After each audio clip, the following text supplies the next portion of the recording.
Hello, family. This is James Sankey, July the 7th, 2020. All right, we're going to talk about old Jezebel here. So this video mainly going to be for the ladies, but men, y'all can get something out of this too. So listen up to it, and ladies, for you, this is probably going to be a two-part video. And so in order to find out what the problem is, we got to get down to the root of it. And Jezebel seems like she might be the root of a lot of our family problems today. But anyhow, let's get on into this. And at the very end of the second part of the video, I may comment there. All right, let's get on with it.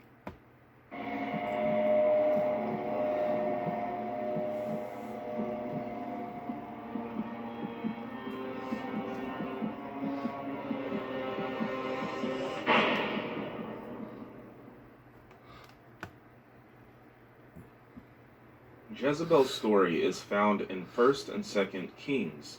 She was the daughter of Ethbaal, king of Tyre and Sidon, and priest of the cult of Baal, a cruel, sensuous, and revolting false god, whose worship involved sexual degradation and lewdness. Ahab, king of Israel, married Jezebel and led the nation into Baal worship, which can be found in 1 Kings 16 and 31. Their reign over Israel is one of the saddest chapters in the history of Yahweh's people. There are two incidents in the life of Jezebel which characterize her and may define what is meant by the Jezebel spirit. One trait is her obsessive passion for domineering and controlling others, especially in the spiritual realm. When she became queen, she began a relentless campaign to rid Israel of all evidences of Yahweh worship. She ordered the extermination of all the prophets of Yahweh, which can be found in 1 Kings 18 and 4 and 13, and replaced their altars with those of Baal. Her strongest enemy was Elijah, who demanded a contest on Mount Carmel between the powers of Israel's mighty one and the powers of Jezebel and the priests of Baal, which can be found in 1 Kings 18. Of course, there was no contest, but despite hearing of the miraculous powers of Yahweh, Jezebel refused to repent and swore on her gods that she would pursue Elijah relentlessly and take his life. Her stubborn refusal to see and submit to the power of the living Elohim, the Mighty One, would lead her to a hideous end, which can be found in 2 Kings 9:29 through 37. The second incident involves a righteous man named Naboth, who refused to sell to Ahab land adjoining the palace, rightly declaring that to sell his inheritance would be against Yahweh's command, which can be found in 1 Kings 21 and 3 and Leviticus 25 and 23.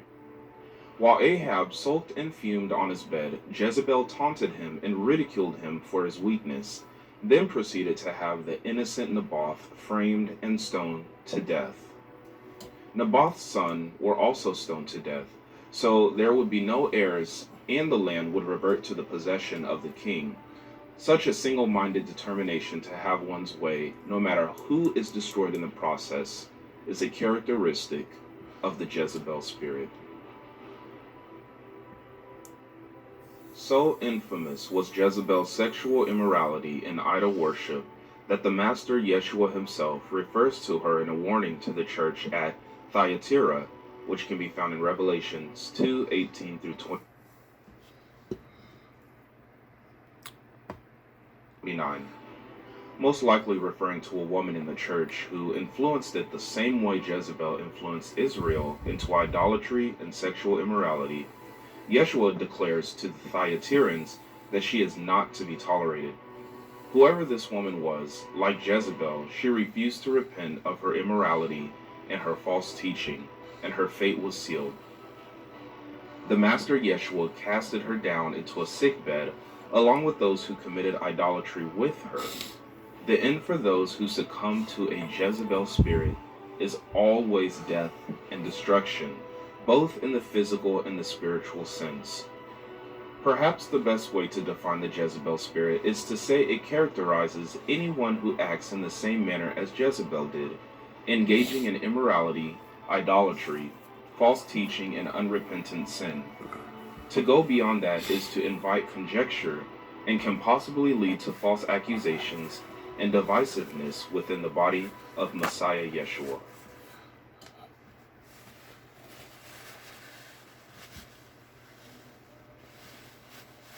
Yeshua speaking to the leadership, the angels and the messengers of Thyatira, saying, "But I, Yeshua, hold against you that you allow that woman Jezebel, who calls herself a prophetess, to teach and lead my servants astray, to commit whoring, and to eat food offered to idols." And it came to be as though it had been a light matter for him to walk in the sins of Jeroboam, son of Nebat, that he took as wife Jezebel, the daughter of Ethbaal, sovereign of the Sidonians, and he went and served Baal and bowed himself to it. And it came to be, when Jeroboam saw Jehu, that he said, "Is there peace, Jehu?" But he answered, "What peace, as long as the whorings of your mother Jezebel and her witchcraft are so many?" And Jehu came to Yezreel and Jezebel and heard of it. And she put paint on her eyes and adorned her head and looked through a window.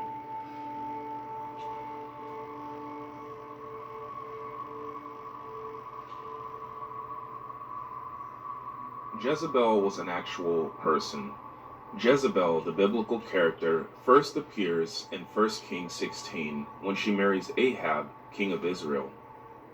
Jezebel was the daughter of Ethbaal, the king and high priest of the Baal-worshipping Sidonians. Baal worship was closely associated with obsessive sensuality and often involved sex acts. Jezebel, as a daughter of this perverse kingdom, was raised in an atmosphere where sex was a path to power and influence. Ahab, king of Israel, was completely subdued and dominated by Jezebel, a type of modern man. Jezebel then introduced the worship of Ashtaroth to Israel. This goddess represented the Canaanite culture of the moon, was a power-hungry goddess of love and sensuality. Priestess prostitutes filled her shrines and serviced her worshippers. The lure of these legal, readily available erotic encounters was more than the men of Israel would resist. By Jezebel's influence, most Israelites, the northern kingdom, left the worship of Yahweh for Baal and Ashtaroth. The prophet Elijah laments that only 7,000 men in the entire nation were not swayed by her control. The picture on the screen depicts various views of the goddess Ashtaroth, sometimes spelled Ashtoreth. Ashtaroth, or Astaroth for the Philistine, was the same as the Semite Astarte, both modeled from the Babylonian Ishtar. Her other counterparts are Isis and Hathor of Egypt, Kali of India, and Aphrodite and Demeter of Greece. The Roman counterpart was Diana, the same as in Acts 19 and 35, and indeed, the same goddess in these days goes by the name of Mary. The picture on the screen depicts the Babylonian goddess Ishtar. The Council of Ephesus in 431 AD had the cult of Diana, the virgin goddess, and in Greek this means Artemis, and in Phoenician it's Astarte. Her cult continued in Ephesus until 431 and supplanted by the cult of Mary by the Roman Catholic Church to legitimize that Mary was the mother of God and the mother of all, and not Diana, that also had these attributes. They also gave to Mary all the other attributes of Diana, such as Queen of Heaven and Divine Virgin, etc. Before 431 AD, Mary was not recognized, and so they effectively paganized Christianity at Ephesus, and Diana, still alive, had her name changed to that of Mary.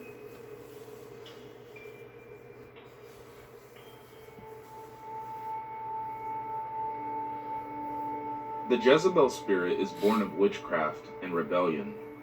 This demon is one of the most common spirits in operation today, both in the church and in the world, and it is a powerful enemy of the body of Messiah Yeshua. She operates freely on sincere believers whose hearts are for Yahweh individually, and has also attained positions of power as powers and principalities within the church. This spirit establishes its stronghold primarily in women. However, many men have been victimized by it as well, where it functions as a controlling spirit. The spirit of Jezebel is behind the daughter of democracy, or in essence, feminism. The spirit of Jezebel is basically a controlling spirit working through the lust of the flesh and the lust of the eyes and the pride of life. It has, in general, two aims. Number one, to gain identity, glory, recognition, power, and satisfy the needs for the praises of men. This is a consequence of the desire for love and self-worth focused on self. Secondly, the Jezebel spirit is a man-hater and seeks to emasculate, to deprive men of their effectiveness, spirit of force, all men, and divest, or to take away them of their authority and power over others. It fosters a distrust and hatred of men in general. The Jezebel spirit is in a constant agitation, terribly aggressive, very determined, callous, controlling, selfish, power-hungry, manipulative, unrepentant, deceitful spirit, and overwhelmingly evil spirit. And those are mostly only its good points. Indeed, this spirit can definitely be named Satan's woman. Okay, family, I'm going to cut this right here and then set up for part 2. And it looks like it's going to be a 3-part deal. The entire video is a little over 37 minutes. Anyhow, let me cut this right here, and then I'll be right back with part 2. All praise to the Most High God of Israel. Shalom.